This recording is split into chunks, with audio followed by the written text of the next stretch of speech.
Hi everyone and welcome to my channel. Welcome to Rainier Books on this Saturday, May 9, 2020. The weather outside is just beautiful. It's sun and it's warm. It's spring and soon we have summer here in Sweden, but we still live under strict rules. We are socially distancing as much as we can. At least I'm doing that, and also my friends are doing that. So keep distant from each other, but enjoy the sunshine. Go out for a walk wherever you live if you can, if it's allowed in your state, in your country. I want to talk to you about a couple of books today. The first book that I chose is a book called If Then.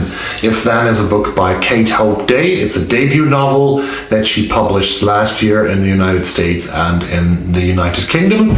It's about a small town in Oregon called Clearing, which is very close to a mountain called Broken Mountain, a mountain with volcanic and seismographic activity, which is real, of course, because there's a lot of seismographic activity in the West, in the whole western area of the United States and Canada, and even down in Mexico from the Baja California to the city of Vancouver. It's about a 4,000 kilometer stretch of coastal area that is seismographically very active, especially the plates that are situated under the water in the ocean. So one fine day, and one bad day probably, this is going to erupt and it's going to be a big earthquake. Hopefully not so soon. If Then takes up that topic a little bit, because Broken Mountain is a mountain that is threatening the town of Clearing in Oregon, and there's a bunch of 4 persons in that book who live all on the same street. We have Samira, who is a young real estate agent who has lost her mother to an illness. Her mother underwent surgery. She died in the hospital. The surgeon was Ginny, a woman that also lives on the same street. We have Cass, who is a scholar who lives with a small baby on that street, and we have Mark, who is a science person, and he lives with his wife and kid on the same street. Matt is obsessed at a time in this book from something that he read somewhere, and he wants to buy and to build a shelter for his family on the premises in the garden, and he almost like destroys the whole garden by building this shelter for the family. The wife is not so amused, that I can tell you. And strange things happen here. Stranger things maybe happen to every one of those 4 people, because they have different kinds of visions that confront them with things in their life. For example, like Cass, who struggles a lot with her little baby son. She wants to get her career going again after she became a single mom, but it's difficult to find a place for her child to be. But then she has visions of being pregnant again, for example. I think If Then is a very interesting read. It's entertaining. If you want to read an entertaining book, read it. It's not too much magic in it, some kind of visions that are strange, but not too much for my taste, because I don't like fantasy that much. It is an interesting novel about a small town in America. There's not so much that I could draw from it, actually, and if you ask me what is the thing that you can take with you from this, I wouldn't be able to answer really, other than it is entertaining and good to read. And that's a lot, isn't it? If Then by Kate Hope Day.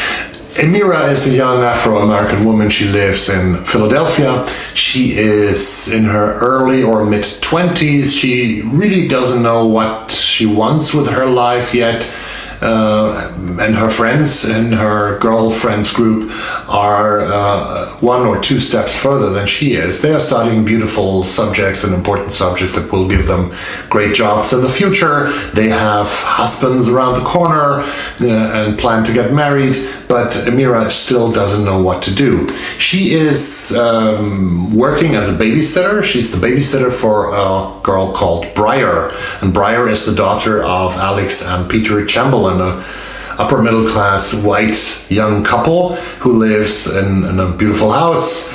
And one day when the house is visited by burglars and many things get stolen and the Chamberlains return from a party, they call up Amira to help them with Briar, because the police is in the house and Alex doesn't want her daughter to see all the things that are connected with the police work, and she doesn't want Briar to get scared, so she asks Amira to come, take the baby, take the toddler, and go with her to a shopping mall in the vicinity. That's what she does. She comes from a party, a little bit drunk. She comes from a party, a little bit differently dressed than usual, and she takes Briar and goes with her into a supermarket. And in that supermarket at 10 p.m., 10:15 p.m., a white security guard sees what happens. He also sees another customer. A customer comes to him and says, look, there's a black woman, she's a little bit drunk, you know, and she is with a white girl. It seems very suspicious.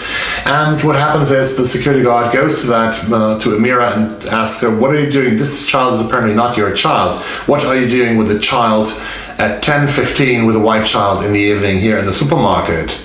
And why are you drunk? Ba ba ba ba ba. Problems occur, and Amira can save herself by calling Mr. Chamberlain. Mr. Chamberlain comes and rescues her out of that situation. Everything seems to be settled, but it isn't, because the situation where the white security guard and this black girl argue with each other about why she is there with this, because that situation where she is arguing with the security guard is on tape. Someone has filmed it with its smartphone. The videos later gets out into the public.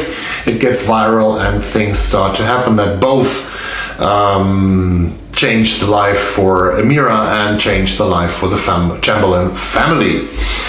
And that's a very important, this guy who has made the film with his smartphone in that shop plays also a very important role. This is a very interesting and funny novel. It explores a lot of things. It explores the lives of young Americans. It explores, I think, the friends of those people. Both the black friends of Amira are very interesting. I like them a lot. That cheery, chattery talk of those girls and how they are being described, and at the same time the white posh friends of Alex. Those two different kinds of circles are very well described, and the language is very beautifully depicted, I think. What else is in this book? There's a lot about race, of course.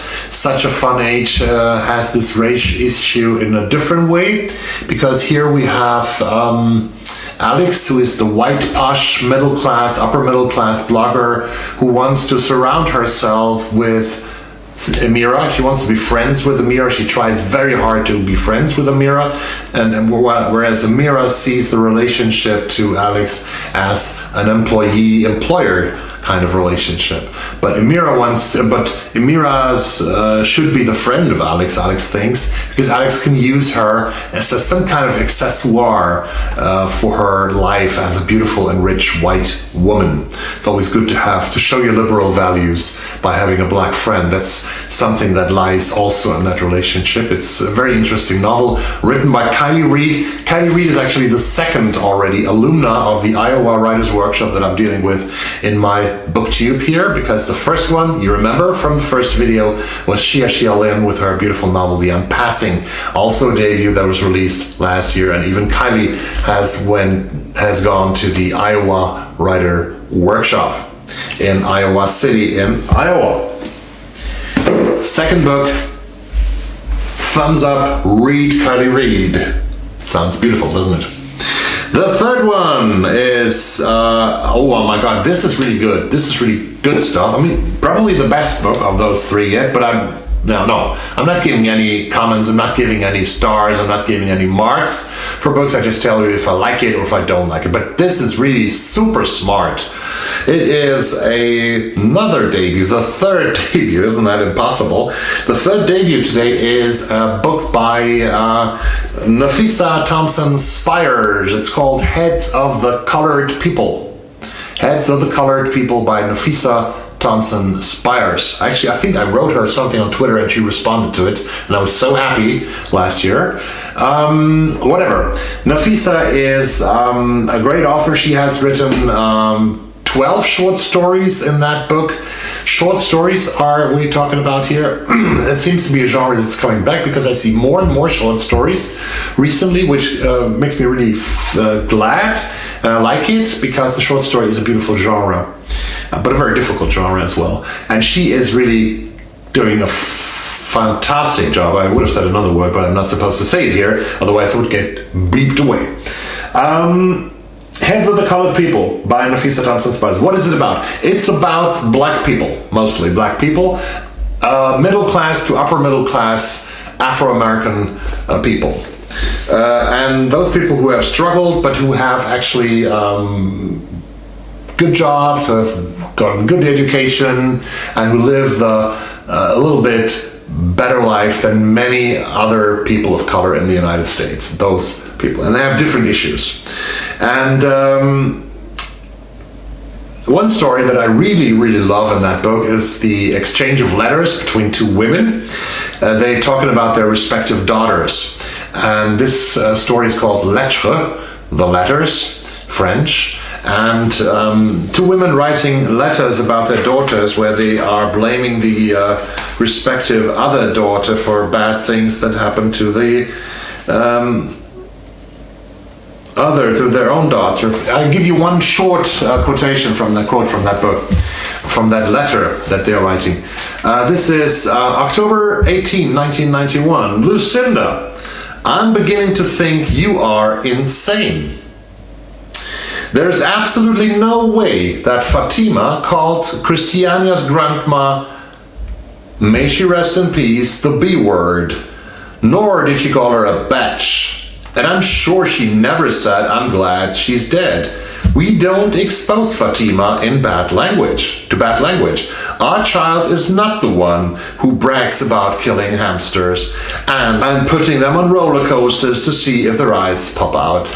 And they say beautiful things to each other in those letters. It gets more and more upheated, and in the end there's really war between those two women. And there are other stories that, one of the first story here, which is actually has a very long title. The first story is called Heads of the Colored People, 4 fancy sketches, 2 chalk outlines, and no apology. This is a story about a young man called Riley, and Riley is he has blue contact lenses and he has bleached his hair, and he meets another guy on the street, and suddenly, you know, this to give you one little spoiler at least, this guy is getting killed in the story. Bang bang, he's dead. And this is really shocking how brutal Nafissa Thompson-Spires can lure you into safety, where you think, oh, this is a funny story, kind of funny story, and then suddenly it makes bang, and she gives it a twist, and she's got you. I like that book, Heads of the Colored People by Nafissa Thompson-Spires. Get it, read it, or listen to it. It's really worth the money and worth the time. Do you remember what you did on 9/11, 2001? I do, because when the first bomber, the first plane hit the World Trade Center in New York, I was in Stockholm, Sweden, not far away from here actually. I was at work. It was like 3 o'clock in the afternoon when our janitor came to me, Peter, and Peter said, they have bombed the World Trade Center right now. Have you heard it? And I said, no, I haven't heard it. What? 19 years and things have changed so dramatically. The war on terrorism started after that. The war in Afghanistan, the war in Iraq, the war on terrorism on every soil of our countries have started and has changed our reality extremely. So why am I saying that? Why am I asking you, do you remember what you did on 9/11? Yes, because there's a book that is taking up this historical event one more time, and it's a book that you should listen to, not only if you're American, but also if you have lived on September 11, 2001, and if you haven't lived, if you are 15, 16 years old now, and if you listen to this video on BookTube, now probably you're listening to younger people than an old guy from Sweden, but anyway, you should be interested in that too, because it was one of the major events of your parents' or your grandparents' life, 9/11. There's a book called The Only Plane in the Sky by Garrett Graff, and I listened to the book. I took the audio version and I decided myself for the audio version when I saw it existed. Luckily, I saw it pretty much when the book came out. The Only Plane in the Sky is an account that Garrett Graff has researched incredibly well. There are hundreds of witnesses, firemen, policemen, doctors, first responders in New York at the time. There are people who have been on that horrible flight, United Airlines 93, that crashed into the soil of Pennsylvania, a small town in Pennsylvania. You have the voices of the passengers who called their relatives in the last moments of their lives, and they say, like, you know, darling, daddy, mommy, this is me, this is your son, I'm calling you just to tell you that I love you and that I'm going to die because I'm on a plane and this plane is going to crash very soon. And those voices are also on that audiobook, the original voices of the passengers that have called, but you have also voices that are being accounts that have been read by actors, many, most of them. You also have two presidents, George W. Bush and Barack Obama, on that audiobook. So The Only Pain in the Sky is a book that I highly recommend for listening. One of the best audiobooks I've ever heard. Get it, listen to it on whatever platform you are listening to your audiobooks. The final one I want to talk about is Canadian. It's tasty in a way, and it's very funny, and I love the characters. This is a book called Frying Plantain by the Canadian author Zalika Reid-Benta. It's her debut. It's a short story collection that came out, I think, last year in Canada, that came out this spring in the United States, and that will come out in the United Kingdom in a few weeks' time. Zalika Reid-Benta is Canadian with Jamaican background, and she has written Frying Plantain stories around a girl by the name of Cara Davies. And Cara is a Jamaican Canadian girl. She lives in the neighborhood of Eglinton West in Canada, in Toronto, an area that's also called Little Jamaica because of its vivid, vibrant Jamaican community. And Cara grows up there, and we follow her in the different short stories of the volume. We follow her from the early teenage years until her college years, somewhere in her college years, about a span of maybe 10, 12 years. And we get to know this little girl in Jamaica. It's the first story. It's about a pig. I think it's called Pighead.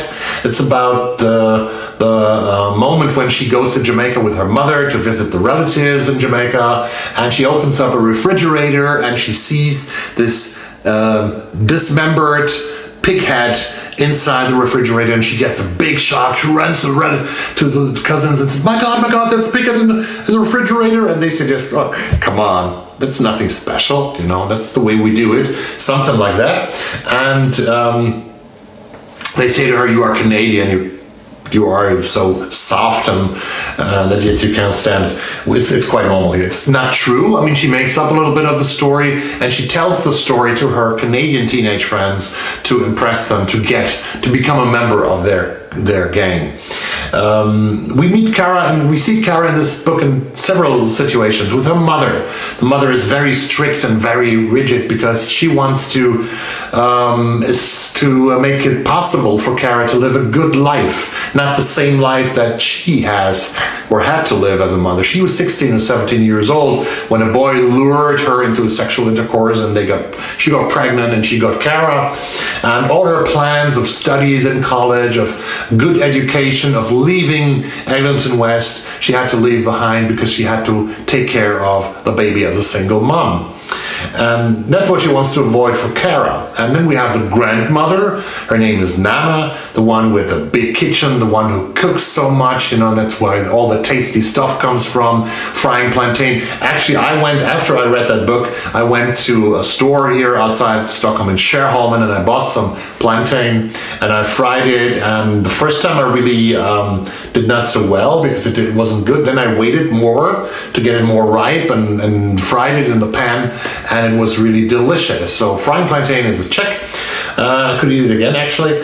But then also things like in Jamaican food, like jerk chicken, is something that I absolutely have to taste, I feel, after I've read and smelled Frying Plantain in my beautiful nose.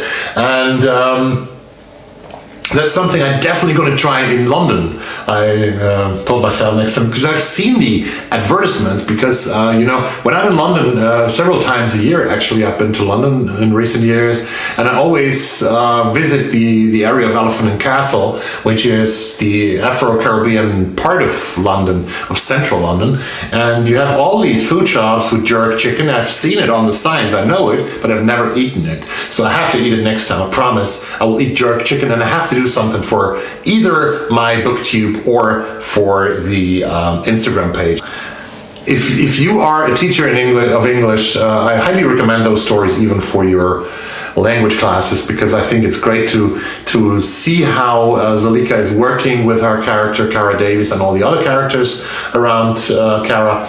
The teenage years, it's very well depicted. She remembers very well her own teenage years, and she's really giving all of them a very fair treat. Frying Plantain nominated for the Scotiabank Giller Prize in 2019, which is the most prestigious literary award in Canada. Get your own copy of Frying Plantain as soon as possible.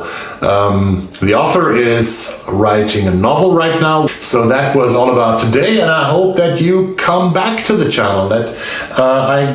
If you are a YouTuber, send me a note, subscribe to my channel, I subscribe to your channel. We can have a little exchange about books that we have read, and maybe we can have some fun, we can tag each other, we can be big time friends. Thank you very much for having me tonight, and hope to see you again soon. Bye.